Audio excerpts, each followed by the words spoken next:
Avant, plus on imprimait d'exemplaires d'une brochure par exemple, et moins elle coûtait cher. À l'unité bien sûr. Alors on en fabriquait beaucoup. Il faut dire que c'était l'époque où on ne faisait pas vraiment attention à sa consommation. Souvent, on en fabriquait trop. Et puis, on les stockait.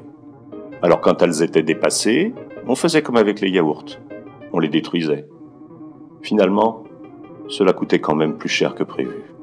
Surtout pour la planète. À l'arrivée du numérique, les imprimeurs ont inventé le POD. P-O-D, comme Print on Demand. Là, pas de problème.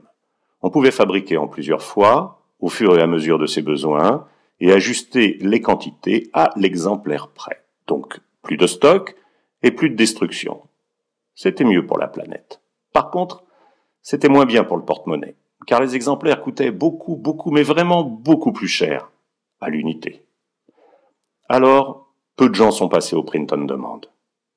On en était là. Quand en 2010, Advance a inventé pour Total le Time to Market. C'est quoi le Time to Market? C'est simple. Vous commandez vos imprimés au fur et à mesure de vos besoins, comme pour le print on demand, mais vous les payez toujours au même prix unitaire, quelle que soit la quantité. Un prix intéressant, bien sûr. Comme si vous en fabriquiez beaucoup, mais sans en fabriquer beaucoup.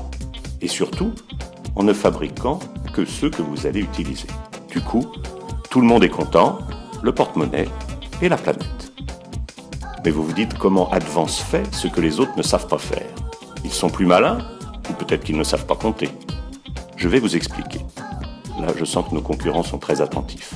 En fait, c'est une histoire de flux, mais aussi d'organisation, de modèle industriel. Un changement de modèle, en fait, pour mieux répondre à une époque où tout a changé. Appelez-nous, on vous dira tout.